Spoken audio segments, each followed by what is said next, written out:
네, 여러분 안녕하세요. 네, 반갑습니다. 오늘 날씨만큼이나 또 여러분 또 이렇게 열정적으로 뜨거운 관심을 갖고 함께 해주셔서 감사합니다. 우선 이러한 또 귀한 기회를 주신 또 경기도 재활공학서비스연구지원센터 강인학 수장님을 비롯해서 관계자 여러분께 진심으로 감사드립니다. 우선 우리가 지금 이와 같이 의사소통과 관련된 부분들이 정말 이렇게 많은 관심사가 되고 또 이렇게 관심이 집중이 되는 것 같아요. 그래서 왜 이럴까 이런 생각을 해보니까 이 또한 우리 사회라든지 또 이렇게 보조공학과 관련된 이런 쪽 영역이 이렇게 발전 수위에 따라서 그런 것 같아요. 처음에는 아마 뭐 신체적인 부분이나 이동 뭐 이런 것들이 좀 되다가 그 다음에는 결국은 이제 의사소통에 관련된 그런 내용들이 더 이렇게 수위가 올라오지 않을까 싶습니다. 우선 그 전반적인 그런 그 장애인 의사소통 지원 국내외 현황 및 정책 대안 이런 그 확대 방안에 대해서 열정적으로 소개해 주신 또 김경양 교수님께 감사드리고 말씀 주신 것처럼 뭔가 인식 개선 그리고 법 그리고 또 이런 시스템 공론화 그리고 나부터 이런 변화에 동참하자 이렇게 전반에 관련된 이렇게 주제 발표를 해주셔서 정말 좋은 토론이 되리라 생각이 됩니다. 그러면 한신대학교 남세현 교수님 발표 부탁드리겠습니다. 네, 감사합니다. 방금 소개받은 한신대학교의 남세현입니다. 제가 이 자료에 67페이지에 써 있는 내용은 사실은 스킵해도 될 것 같습니다. 그냥 요약해가지고 3줄 정도로 정리해드리면요. 이렇게 좋은 토론회 준비해주신 센터하고 김경환 교수님한테 정말 감사하다. 두 번째, 의사소통 정말 중요한 거다. 세 번째, 근데 김경환 교수님 원고가 굉장히 완벽하기 때문에 딱히 뭐 토론할 거리가 없다. 이렇게 3줄로 67페이지는 요약하고 넘어가도 될 것 같습니다. 제가 김경환 교수님 원고가 굉장히 완벽하다고 말씀을 드린 이유가 흔히 이제 정책, 사회 정책을 얘기할 때 저희가 정책의 구성 요소를 정책 목표, 그다음에 정책 대상, 그다음에 정책의 주체 이렇게 이야기를 하거든요. 근데 지금 김경환 교수님께서 이 앞에 토론에서 언급을 해주셨던 이야기들이 정책 대상에 대한 이야기들, 그러니까 의사소통에 어려움이 있는 사람들에 대한 이야기, 그다음에 정책 목표에 대한 이야기, 그러니까 의사소통의 권리와 접근성을 확보해야 된다라는 목표, 그리고 이제 정책의 수단. 그것으로 얘기되는 법이나 재원 확보, 그다음에 전문 인력의 양성, 또 인프라 구축 이런 것들을 다 골고루 담아주셨기 때문에 사실은 이제 정책을 만드는 사람들의 입장에서 보면은 다뤄져야 될 이야기들이 거의 다 다뤄져 있습니다. 자, 그 다음에 이제 제가 똑같은 얘기를 결국 또 할 수밖에 없겠는데 조금 틀을 바꿔가지고 저는 한번 얘기를 해보고 싶었습니다. 근데 그 중에 한 가지는 조금 짚고 갔으면 좋겠다라고 생각이 든 게 이건 이제 김경현 교수님의 그 부분이라기보다는 우리나라의 법이나 제도에서 의사소통이라고 하는 개념을 어떻게 잡고 있는가. 사실 이 규정이 좀 명확해야 우리가 의사소통과 관련된 지원 혹은 의사소통을 지원할 수 있는 기기의 개발 여기에 대한 논의를 좀 뚜렷하게 할 수 있을 텐데요. 제가 느끼기엔 그 부분은 지금 우리나라가 지금 빈틈인 것 같습니다. 그러니까 김경환 교수님께서 찾으셨던 수어법이라든지 또 장차법이라든지 뭐 여러 가지 이제 법률들 여기에 보면은 의사소통이 필요하다, 의사소통의 다양한 수단들을 확보해야 된다, 권리로 가야 된다 이런 것들은 다 규정이 돼 있는데 그래서 의사소통이 뭐냐? 이게 규정되어 있지는 않습니다. 유일하게 의사소통이 뭔지 의사소통의 개념 정의를 내리고 있는 게 그 서울시에서 만들었던 조례인데요. 그 조례에 명시된 내용을 보면 의사소통이란 언어 혹은 몸짓이나 화상 등의 물질적 기호를 매개 수단으로 개인 또는 공동체와의 의사결정 과정에서 자기 선택 및 결정을 위해 정신적, 심리적으로 교류하는 것 이렇게 규정을 하고 있거든요. 그러니까 이게 우리나라 법규에서 유일하게 명확하게 정의하고 있는 의사소통이죠. 근데 그냥 쭉 읽어보면 멋진 용어들이 많이 들어가 있어서 크게 나쁘진 않은데 살짝 제가 이제 마음에 걸린 게 뭐냐면 목적성을 여기에 너무 강하게 담아놓은 게 아닌가라는 겁니다. 그러니까 의사소통 그냥 우리가 한자어로 풀어서 얘기하면 내 생각 혹은 뜻 뭔가 내가 생각하고 있는 걸 상대방에게 전달하는 거 혹은 상대방과 공감하고 교류하는 거 이 정도인데 여기에 이제 자기 결정이나 선택을 위해서 의사소통하는 것들이 의사소통의 개념으로 정의가 돼버리면, 반대로 얘기하면 우리가 이 상대방하고 공유하는 모든 메시지들이 자기 결정이나 선택에 반드시 연결된다? 때로는 그렇지 않을 수도 있다고 보거든요. 결정과 상관없이 그냥 궁금한 게 있거나 감탄하거나 느낌을 전달하고 싶거나 이런 것들은 사실 반드시 뭐 의사결정 혹은 자기 선택 이런 게 아닐 수도 있는 부분이어서, 자칫하면 이제 그런 부분이 이 정의에서는 배제될 수도 있지 않을까. 그래서 오히려 정의를 조금 더 심플하게 가도 되지 않을까. 요게 이제 우리 법규 정의에서 하나 정도는 좀 손보고 가야 되지 않을까요? 라고 제가 좀 제기하고 싶었던 부분이고요. 자, 그 다음에 이제 그런 부분들이 정책적으로 제도적으로 활성화되게 하기 위해서 우리가 어떤 노력을 해야 될까, 이것도 이제 김경현 교수님께서 다 짚어주셨기 때문에 저는 뭐 이제 같은 얘기를 조금 틀만 바꿔서 하는 건데요. 제가 요 그 원고에서 이제 세 가지로 얘기를 했습니다. 하나는 정책의 문제, 하나는 개발의 문제, 그 다음에 하나는 인식 개선의 문제, 이렇게 세 가지로 좀 정리를 했는데, 사실 이제 요 세 가지를 간단하게 설명드리면 제도와 정책, 그 다음에 거기에 따라오는 예산, 인프라, 전달 체계, 인력, 이런 게 있어야 의사소통과 관련된 활용들이 더 활성화될 거다라는 얘기인데, 이건 뭐 어렵지 않으니까 그냥 상식적으로 여러분들이 생각하셔도 되고요. 두 번째, 그런 제도나 인프라가 있더라도 쓸만한 기술들 혹은 쓸만한 콘텐츠들 혹은 쓸만한 인터페이스들이 있어야 결국 장애인들이 활용하게 될 거다라는 얘기가 기술의 개발로 연결되는 겁니다. 그러니까 이건 꼭 테크놀로지에 대한 부분뿐만 아니라 교육 콘텐츠가 들어갈 수도 있고 훈련 콘텐츠가 들어갈 수도 있고 의사소통을 위한 심벌들이 들어갈 수도 있는데, 중요한 건 뭐냐, 지금 현재 상태에서는 장애인들이 AAC를 쓰려고 해도 인터페이스가 불편해서 못 쓰겠다, 아니면 의사소통 기기 안에 담겨있는 어휘가 성인들이 쓰기에 그렇게 적합하지 않아서 이건 아동용인 것 같아서 내가 쓰기는 좀 부적합하다, 이래서 이제 안 쓰게 되는 문제를 우리가 어떻게 극복할 거냐에 대한 부분이 좀 짚어줘야 된다는 거고요. 세 번째, 이제 인식의 문제를 좀 말씀을 드리면, 장애인들, 아까 우리가 의사소통을 전제할 때 혼자 하는 게 아니라, 혼자 하는 거에 대한 고민 잠깐 하다가 혼잣말을 AAC 갖고 할까? 뭐 이런 생각 잠깐 해봤는데 그건 안 해도 될 것 같거든요. 그러니까 누군가와 이 상대를 놓고 소통하는 게 의사소통이 되는데, 그러면 장애인이 아닌 상대방들은 AAC를 활용한 의사소통에 응대할 준비들이 우리 사회는 돼 있는가? 이게 저의 고민이었습니다. 내가 만약에 식당에 가서 아니면 뭐 전철역에서 누군가를 상대로 AAC 기기를 꺼내서 그걸 갖고 의사소통을 시도해서 뭘 물어보거나 내 뜻을 전달하려고 할 때 우리 사회에 있는 대중들은 그걸 받아들일까? 쉽지 않을 것 같거든요. 그게 바뀌어야 되는데, 결론적으로 얘기하면 요 세 가지는 반드시 연동이 돼야 된다.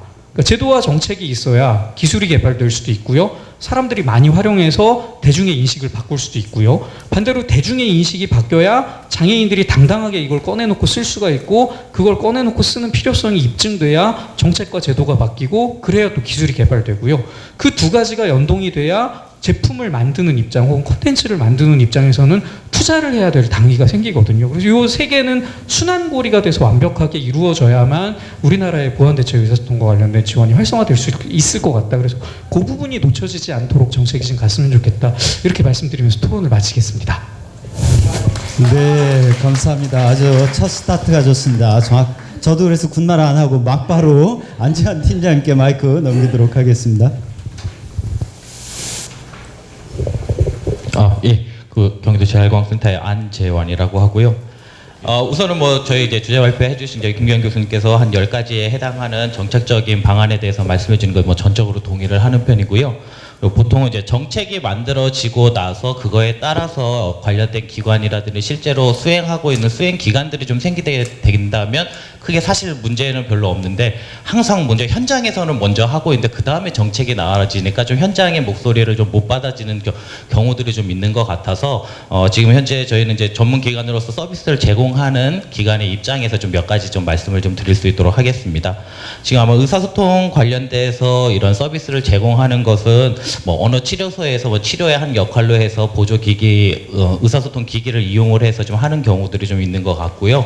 그다음에 특수교육에 역할에서 뭐 학교에서 우리 학생들을 위해서 이렇게 하는 경우들이 좀 있는 것 같고, 그다음에 저희와 같은 보조공학 센터들에서 이런 이제 해당하시는 분들한테 의사소통 기기 서비스를 좀 제공하는 경우도 좀 있고, 그다음에 마지막으로는 뭐 요즘은 의사소통 기기라고 하는 것이 뭐 정보통신 기기라든지 아니면 어플리케이션이라든지 이렇게 다양한 곳에서 그거에 해당하는 정보들을 좀 많이 찾을 수 있으셔서 개인이나 또는 어떤 협회를 중심으로 해서 관련된 협회에서 이런 서비스들을 좀 제공해 주시는 것 같습니다.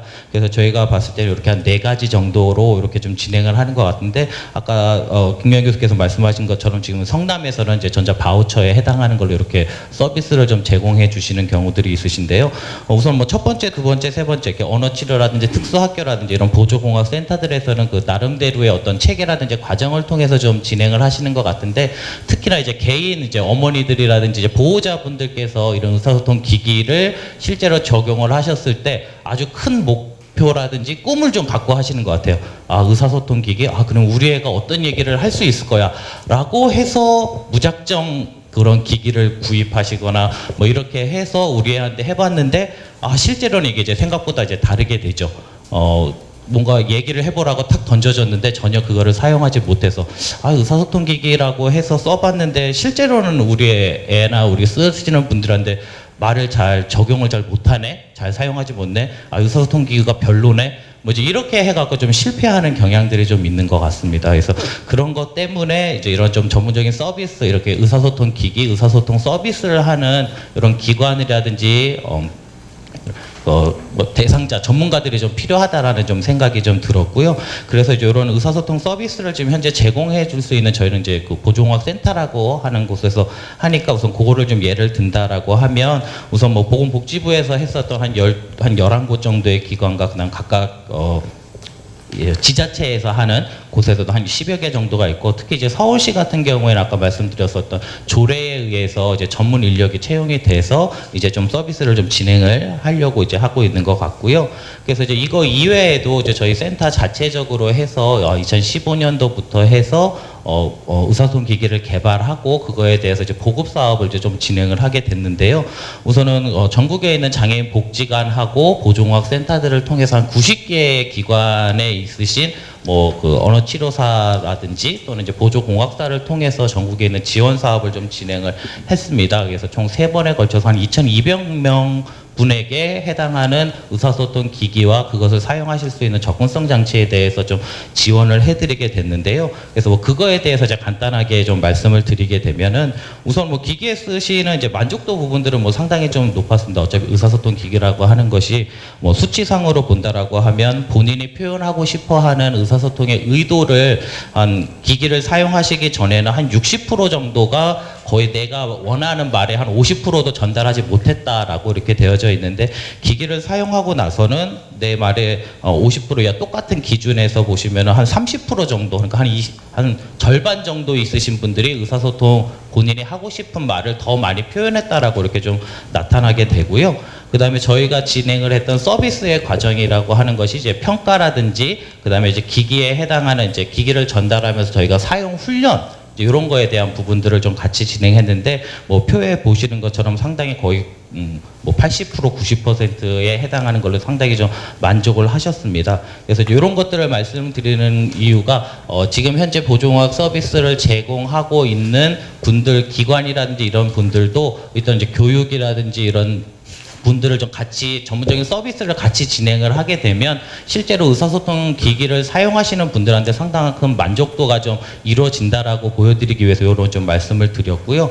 그래서 이러한 의사소통 서비스를 좀 제공하는 기관들이 좀 확대하기 위해서는 좀 몇 가지 좀 말씀을 드렸었는데, 이런 이제 기관들이 좀 많이 좀 확대가 좀 돼야지 된다라고 보는 것이 가장 크고요. 우선은 내가 의사소통의 기기를 어떤 거를 좀 사용하고 싶은데 이런 거를 전문적으로 좀 아까 말씀드렸던 보호자분들이 아무런 서비스라든지 전문 지식 없이 그대로 했을 경우에는 실패할 확률이 좀 상당히 높아서 이런 것들 전문적인 서비스를 좀 받기 위한 기관들이 좀 많이 확대가 좀 돼야지 된다라고 좀 보고 있고요. 그리고 이런 기관에서도 이런 전문적인 좀 그 기술에 대한 부분들이 교육과 기술이 좀 습득이 좀 돼야지 된다라고 생각이 듭니다. 이제 보조공학 쪽에서도 특히 의사소통에 대한 부분들은 개인 맞춤이 상당히 좀 많이 들어가는 경우가 있고, 그다음에 또 아까 주제 발표에서도 뭐 전 생애 과정에서도 좀 하는 것처럼 그런 부분들이 좀 많이 필요해서 이런 전문 교육들이 좀 필요할 수 있을 것 같고요.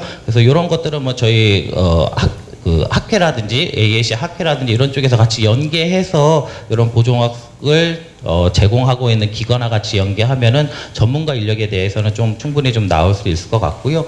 그다음에 이런 의사소통에 대한 부분들을 하려고 하면 아무래도 기기가 사실 제일 중요할 수 있겠죠. 그래서 기기에 대한 확보들도 좀 필요한데, 뭐 아시다시피 기기는 다 재정적인 부분들이 많이 필요하니까 기관의 그런 부분들도 좀 많이 필요할 수 있을 것 같습니다. 그리고 의사소통에 대한 서비스를 제공하기 위해서는 아까 말씀드린 이런 보조기기 중에서도 특히 의사소통에 대한 부분들은 개인 맞춤, 그다음에 본인이 사용하는 환경과 현재의 능력과 그다음에 내가 어떤 목적으로 사용할 건지에 대해서 상당히 좀 많이 다양하게 구분이 되어져 있어서 그거에 따라서 할 수 있는 전형적인 좀 프로세스들이 좀 개발이 좀 돼야지 될 거라고 보고 있습니다. 그리고 이제 이런 한 번 이런 기기를 좀 계속적으로 관리해서 전 세계에서 본인이 사용하는 목적과 환경에 맞게끔 해서 지속적으로 좀 변화를 하기 위한 이런 사례 관리를 할 수 있는 기관들도 다 같이 좀 필요할 수 있다라고 생각이 듭니다. 그래서 요걸로 해서 저도 말씀 마치도록 하겠습니다. 네, 수고하셨습니다. 네, 지금까지는 잘 순항하고 있습니다. 지금 시간 잘 맞추셔서. 네, 그 다음은 김태원 정책실장인데 아마 원고를 많이 준비하셨어요. 그런데 이렇게 조금 이렇게 짧은 시간 동안 이렇게 응축하는 거가 조금 어려움이 있으실 텐데 그래도 가능하면 시간을 좀 부탁드리겠습니다. 여러분들 85페이지를 좀 봐주세요. 85페이지 그 위에 그 그림하고 이 글자가 보이는데요. 그 대한민국의 의사소통 지원 체계에 대한 그 문제점을 좀 표현을 하고 싶었거든요. 그래서 지원 체계 자체가 좀 단편적이고 분절적이고 일시적이고 그 다음에 여러 가지 법 체계가 혼재되어 있어가지고 이것이 그러니까 대한민국의 거의 대부분의 그 장애인 복지 정책이나 서비스 전달 체계가 이렇게 도미노 같이 쭉 이렇게 한 번에 이렇게 이어져야 되는데 중간에 끊겨서 이게 제대로 그 장애인 당사자들에게 전달되지 못하는 그런 문제점들이 있다. 근데 요거를 좀 표현을 하고 이해를 드리고 싶었습니다. 저는 어쨌든 당사자 입장에서 이 의사소통의 권리라고 표현을 하는 이유가 뭘까라고 생각을 해보면 어쨌든 장애인에게 있어서 가장 중요한 것은 자립생활의 성공이고 자립생활의 성공을 하려면 지역사회에서 자기 결정권에 의해서 생활이 이루어져야 되겠죠. 그러기 위해서 이 의사소통의 권리가 반드시 지켜져야 되겠다라고 이제 이야기를 하고 싶고요. 그래서 몇 가지 이 말씀을 드리자면 일단 경기도 보조공학센터에서 작년에 진행했던 스마트 AAC 보급 사업을 보면서 이분들이 참 고민을 많이 했구나 그런 생각이 들었습니다. 왜 그랬냐면 정보화진흥원에서 오셨다 가셨네. 제가 좀 듣기 싫은 소리 하려고 그랬는데 의사소통 보조기기 보급 사업을 진행을 하는데 여기 딱 나와 있듯이 단편적이고 분절적이고 일시적으로 이 보급 사업을 진행을 하고 있습니다. 단말기만 이렇게 딱 보급을 하게 되면 그러니까 주변기기도 보급이 안 되고 또 중계 작업도 진행이 안 되고 그러면 그 단말기기를 제대로 쓸 수가 없거든요. 그거를 결국은 뭐냐 하면 국민의 세금을 낭비하는 거다 이렇게 이야기를 할 수가 있겠죠. 근데 그 작년에 그 경기도 재활공학센터에서는 그 중계는 제대로 어떻게 했는지는 잘 모르겠지만 초기 욕구 조사에 따른 그 주변기기까지 함께 그 지원을 했던 걸로 기억을 합니다. 그나마 좀 진일보한 그런 그 보급 사업의 모델이 아니었나 이렇게 생각을 합니다. 그리고 정책적인 면에서 보면 글쎄요, 저는 법이 막 되게 많이 만들어지는 거를 별로 그렇게 좋아하지 않습니다. 장애인 관련된 법들이 많아지면 많아질수록 희한하게 소외되는 장애인들이 더 많아지고 있다는 게 참 아이러니하거든요.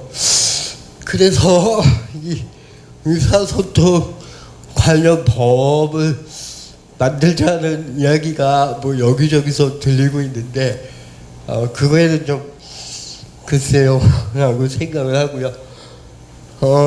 차라리 그 장애인 권리 보장법이라든가 이런 것들이 그 만들어지면서 서울에서 만들어졌던 뭐 의사소통 지원 조례라든가 아니면 각 법 혹은 그 각 기관에서 운영 지침 정도로 이 의사소통 지원에 관한 그 부분들을 책임질 수 있게 하는 게 어떨까라고 생각을 합니다. 84페이지 보면요. 캐나다는 그 영연방 그리고 북유럽 이렇게 좀 했는데 이것도 글씨만 써서 대단히 죄송합니다. 근데 캐나다나 그 영국이나 영연방이나 북유럽에서도 되게 앞서서 이 AAC나 의사소통 권리를 지원하려고 했는데요. 하지만 이것 또한 공급자 중심과 이런 문제들이 좀 있었습니다. 그래서 이것들을 이제 당사자 권리에 입각한 그 지원 뭐 이런 걸로 바꾸기 위한 노력이 좀 있었고요. 그래서 86페이지를 보면 맨 밑에 그 개인별 지원 계획 수립, 상담 및 진단 평가, 그리고 RCF로 그 새로운 도구를 그 마련해 보면 어떨까 하는 이 아이디어 차원에서 좀 그 제안을 드리고요. 그래서 법적인 문제나 제도적인 문제나 혹은 이 서비스 내용을 전달하기 위한 그런 도구의 문제를 한 2가지 정도로 좀 제안을 드리고 싶습니다. 권리적인 측면에서는 UN 장애인 권리협약을 좀 근거로 해서 권리에 입각한 그런 법이나 제도를 만들었으면 좋겠고요.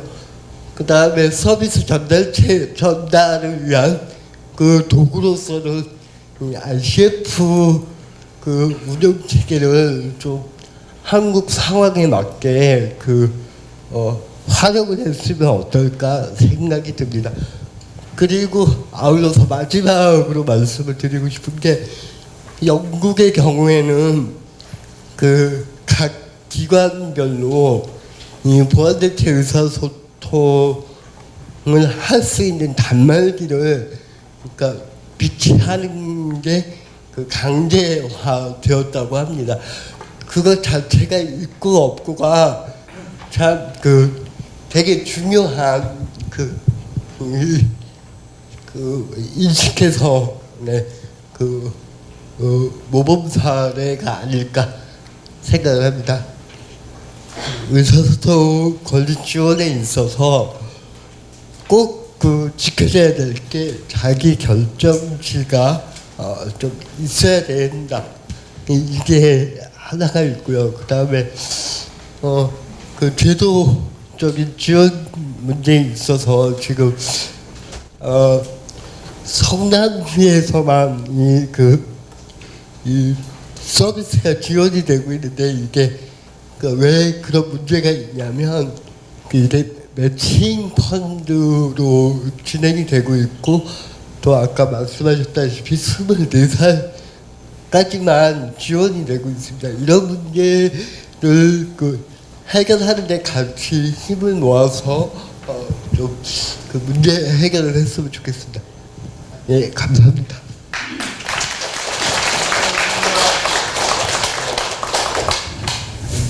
잘 요약을 해주셔서 정말 감사합니다. 네, 이제 저 박은주 특수교사 선생님 발표 듣도록 하겠습니다. 안녕하세요. 한국우진학교 교사 박은수입니다. 네, 저는 아까 김경현 교수님 말씀 듣고 저희 학교 학생들을 캐나다로 다 이민 보내고 싶었습니다. 그다음에 이제 여기 계신 이제 여러분들이 정책과 뭐 기기 개발 뭐 이런 거 저는 제발 안 했으면 좋겠습니다. 학교라는 그 교육 현장은 굉장히 많은 교육 과정의 다양한 변화들, 그다음에 정책들의 변화들 이런 거에 굉장히 민감해야 될 부분이 있는데도 불구하고 교육 현장이 제일 바뀌지 않습니다.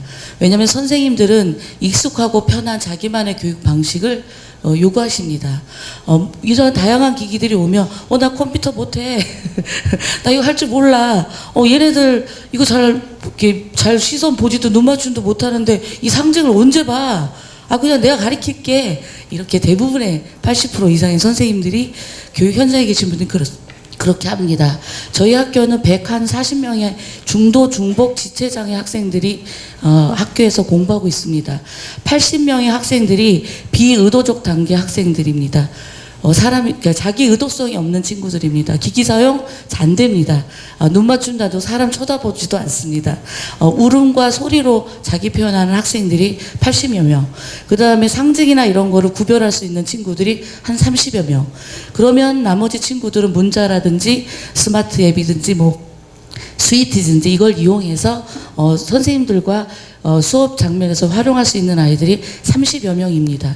그러면 거의 70% 학생들의 의사소통 장애 아이들이 있습니다. 이 친구들도 저는 의사소통할 수 있는 권리가 있다고 생각하고 그런 아이들을 위한 지원도 필요하다고 생각합니다. 나머지 물론 기기 사용할 수 있는 37%의 아이들도 중요한 아이들이고요.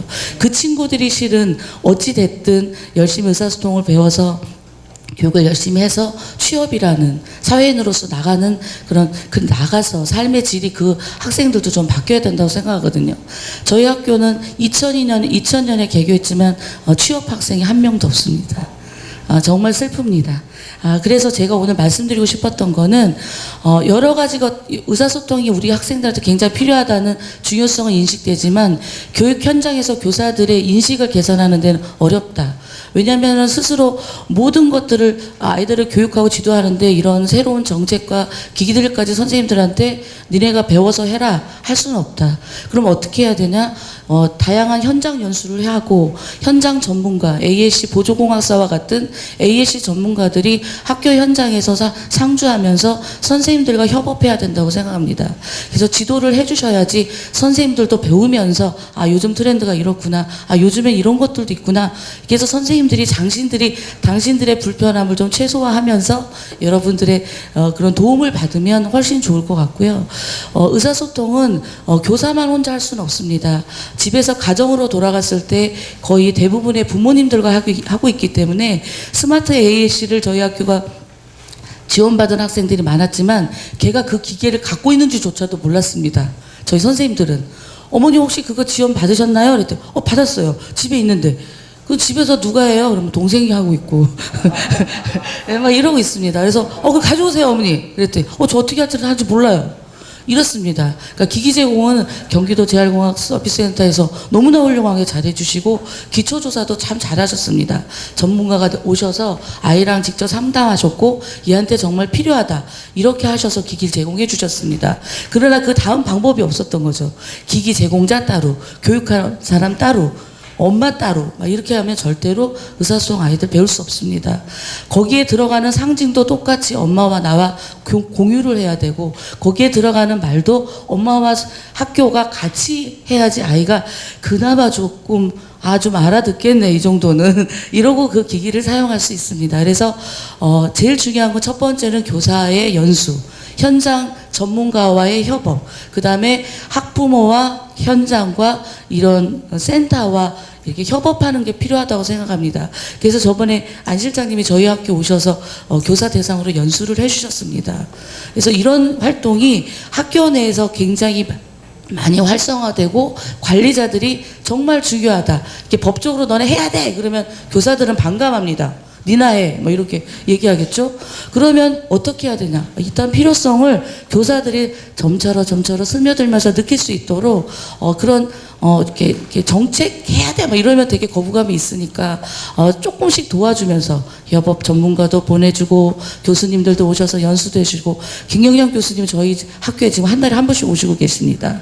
그렇게 될 수 있었던 거는 예산 지원이었습니다. 제가 뭐 부족하지만 교육부에 장애 유형별 교수학습 프로그램을 해야 됩니다. 돈 좀 주세요. 해서 돈을 받아서 AAC 지원 사업이라는 사업 그거를 예산을 따왔습니다. 그래서 그 예산을 가지고 교수님들 모시고 보조공사님들 모시고 그래서 선생님들을 지금 지원해주고 있기 때문에 선생님들이 조금의 불편함 없이 도와주고 있으니까 여러분들이 그리고 연수를 자꾸 들으니까 중요성을 인식을 하시니까 이제는 해야 되나 봐. 이거 중요한가 봐. 우리 애들도 1단계 아이들도 안 고마워서 이거 안 해도 비상징, 의사소통 사전 만들어서 하니까 아이들이랑 소통이 되네? 이런 식으로 선생님들이 살짝 변화가 되니까 지금은 약간 활성화되어 있습니다.